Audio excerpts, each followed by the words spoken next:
Hello again. Just read an interesting article in the New York Times. I'm going to attach a copy. You're not going to have to look for it. And it shows little Jebby.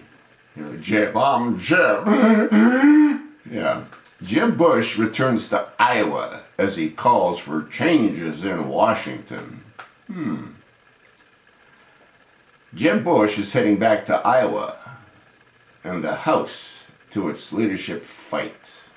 At the same time, Congress is preparing to deal with the Trans-Pacific Partnership Trade Pact. The Bush campaign is releasing a web video on Tuesday morning titled "Why I'm Running," which highlights his record as governor of Florida. And later, Mr. Bush will be featured speaker at a Scott County Republican dinner in Iowa, a state where his poll numbers have fallen. As for Washington, Mr. Bush has called for several changes to the political system, including a proposal to deal with legislators who repeatedly miss votes. While missing votes is a widespread issue in Congress, the move is significantly irrelevant as Mr. Bush tries to beat back a threat from Senator Marco Rubio of Florida. Mr. Rubio has faced scrutiny for how many votes he has missed while campaigning for president. You see, this is the problem with Jeb. He sort of misses what needs to be focused on. It isn't a matter of Marco Rubio missing votes. The reason is, it doesn't matter. The reason it doesn't matter is because none of these senators or congressmen tend to read or understand the bill. They vote on party line.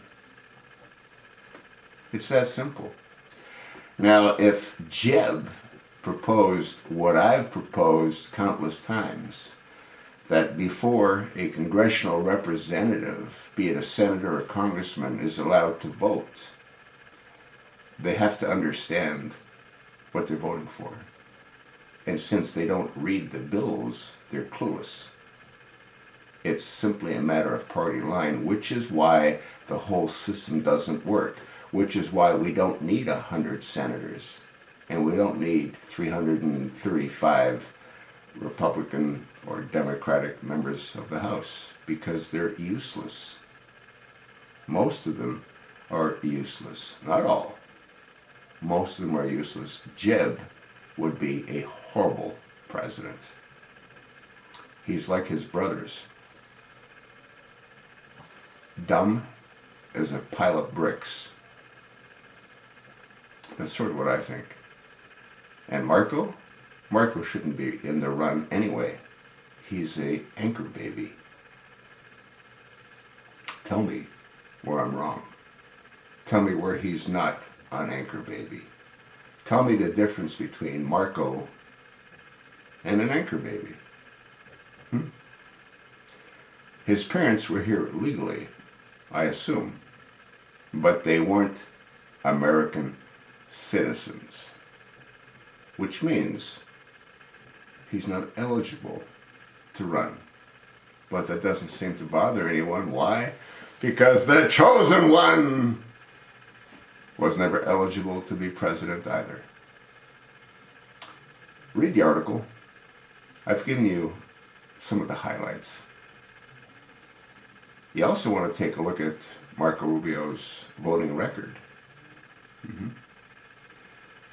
His final vote gave Barack Hussein Obama the green light on his immigration policies. That's scary. You sort of know what I think. You know what this moron Jeb Bush thinks. The question now is, what do you think?